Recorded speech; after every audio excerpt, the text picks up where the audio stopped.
Hey, Patience here from Seven Dragons Acupuncture. I'm here with my friend Desiree, and she's going to ask some questions so that I can appropriately explain what facial reading is.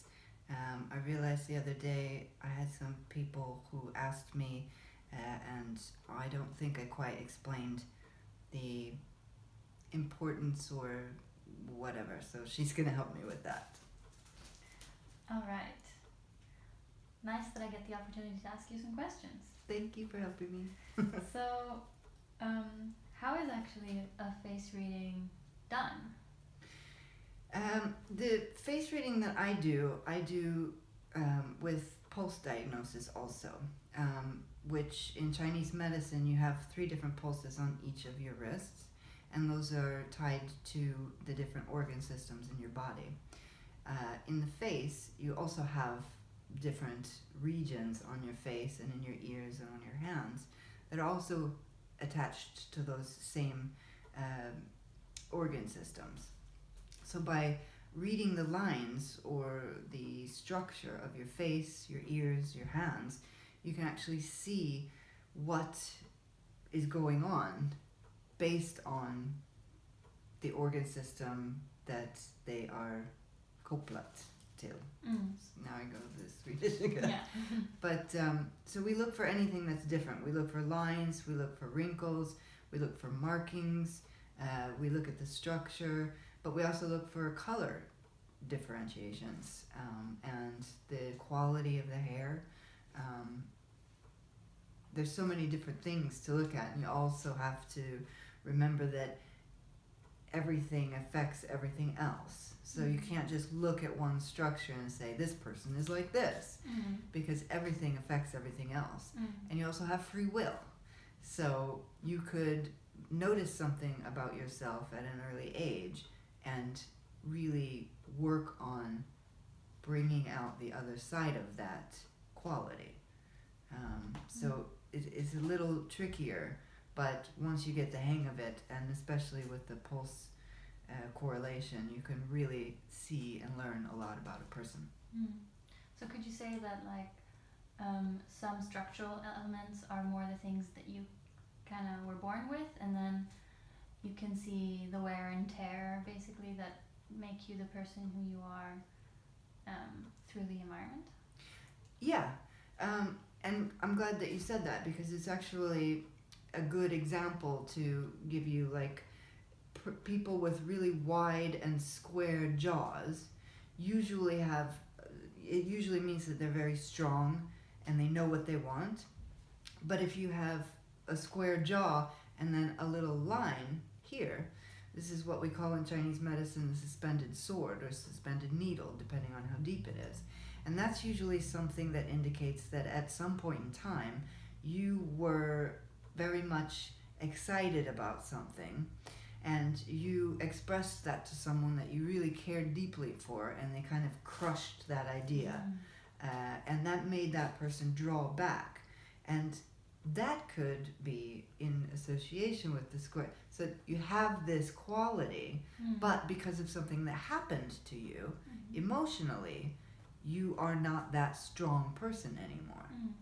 So you always have to think that, okay, you have this structural character, you have the possibility to be a very strong person. You just have to get over the emotional component that happened to you early in childhood. So it's not set in stone. Nothing is set in stone. No. That's reassuring. Yeah. So what can I learn about myself when having my face read by somebody who knows, like you? You can learn a lot by having your face read. It's important that you know what you're doing, because like I said, everything depends on something else too. So sometimes you don't always see great qualities. Some people you can see have a tendency to be really negative or disappointed. Some people have a tendency to be skeptical. These aren't always qualities that we like in ourselves, but you can learn to look at them in a different perspective, and then they can become what I call your superpowers. but it's really important also to, like I said, take everything into consideration, because everything does affect everything else. Did I answer that question? Yeah, so that means that you can learn, you can basically learn what's hindering you from being your best self, but also what qualities make you your best self. Well, exactly. And a lot of times we don't exactly know. We may know the things that we don't like about ourselves, but we may not know why we do them. So, for example, someone who has lines above their upper lip, these are people that are what we call over-nurturing. They are constantly taking care of everybody else, but to the fault of taking care of themselves. But the problem with this is that these people are usually very much fixated on the outcome that they're going to get from taking care of other people. They're over-nurturing because they're trying to make up for a lack of unconditional love that they felt most likely early on in life. So they have this need for approval or for gratitude from other people for what they do for them. This isn't necessarily a bad thing, but the way that they're doing it is not helpful for them. It's hurting them, and it might be hurting the people around them also. Because when you do something for someone and you don't get the expectation that you wanted, you're usually angry. So by learning this, that it comes actually from a lack of unconditional love, then you can kind of start seeing that, okay, well, my need to take care of people isn't necessarily bad, but why I'm doing it is not helpful for me. So can I do it in a different way? Can I still take care of people, but perhaps lose the expectations that people need to approve of me for doing it? And I do things only because I'm kind. I do things only because I want the best for them and myself and everyone around me. Then I don't have any expectations. I do it because I know it's right and I have good intentions. Therefore, if someone doesn't appreciate it, it doesn't hurt me. I am okay and stable where I'm at anyway. So that's kind of a way of developing a superpower instead of letting this thing that happened to you a long time ago dictate how you feel about yourself and other people. So in that way, face reading is like a tool to help you see different perspectives of your life. Absolutely. And especially when you don't see it, because we don't actually connect sometimes things that have happened to us with what we're doing now. It's hard for us to see that because we've been in it. We've been living it. You know, it's like the frog or the lobster in the pot of water that slowly gets boiling. They don't notice that they're in danger or that something bad is happening because they've been in it. It just gradually gets to that point. So it's helpful that someone else can point this out to us, but in, of course, a loving way. I never want to tell people things that are going to hurt them. Sometimes it's not nice to feel or to see, but there's always a different way to look at things, and there's always a solution. So, from what I know, you also give workshops where you can actually learn how to read faces. Yeah. And how can that benefit you if you learn how to do it? Well, it's pretty magic, actually. I've been doing this for a lot longer than I knew what I was doing. And part of that comes from being a nurse for so long and just really needing to understand what was going on with my patients without them being able to tell me all the time. But what's so great about face reading is that you can see how someone learns, for example. And that way, you know, you don't go to somebody who likes to see the big picture and hates instructions and try to give them step-for-step instructions on how to do something. They're not going to respond well to that. And the same with somebody who wants step-by-step instructions.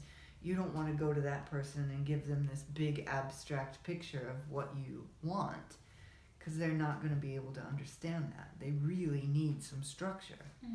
So by understanding that, you're going to save a lot of frustration and heartache on both parts, you know. So this is really important with anybody who's a boss or a manager, or anybody who's trying to teach somebody something. You can also, you know, a lot of times we deal with people that we don't particularly care for in everyday life, and we can't get out of that. There's people that we don't agree with that we have to deal with. But when you can see from the lines on their face that this person struggles a lot with pain, for example, whether it's physical or mental anguish, when you can see that that is a constant in their life, you can meet them with more compassion. You're not as quick to judge. You're not as quick to be angry. And these are things that we all need. We need to be seen with more compassion, and we need to treat people with more compassion. That just makes it easier. You can also see in someone's ears whether or not they're a good listener. So don't waste your time trying to convince somebody of something when you know they're not going to listen to you. They're not capable of it, you know. So there's a lot that you can see in someone's face that will kind of explain people's qualities. You can also see whether somebody would be a good business partner or not. You can see how they are with money, for example. So it's probably a good idea to know that before you invest a bunch of money in someone's business. Different things like that. So it helps you see beyond the surface, maybe. Oh, yeah. And again, none of this is black and white. You have to also talk to the person and kind of get a feeling for it. You know, a lot of this that I do has a lot of just feeling. I don't know how that works, but you know, we all have this intuition to a certain degree. When you meet somebody, we say it all the time. Oh, we're just on the same level, or he gets me, or, you know, yeah, I got a good vibe. These are all things that when you learn a little bit more about facial reading and these different ways to analyze people, there's a big difference between analyzing and judging. You know, judging is something that you do based on your past experiences. When I do facial reading, I'm doing it all based on what I get from your past experiences. And that's like putting yourself in someone else's shoes rather than judging them. There's no judgment in any of this. It's empathy, basically. Yeah, absolutely. So can I read my own face? Yeah, you absolutely can. But it's harder to do because that's where judgment comes in. It's not so easy for us to be empathetic and compassionate to ourselves. So, and it's also harder for us to think in terms of not everything being black and white. So you could see something and be like, oh, and think the worst. But again, it's hard for you to see why it's like that. Okay, so when I see the person who's very much over nurturing, I can see that it's probably because they've had a lack of unconditional love sometime in their life. I can see that from a lot of different places. But that person can't see that. That person will see these lines that they hate already and think, oh, great, now I'm over nurturing too. And instead of, like, you know, seeing it as and being able to see the more positive aspect of that, we tend to judge ourselves instead of having empathy for ourselves. So that's a little trickier. I try not to actually read my face. But I'm constantly doing it to everyone else. So self-compassion is a completely different workshop. Yeah, actually. And it's a really necessary one. Thank you for that idea. That's going down in my book because that's really important. Yeah.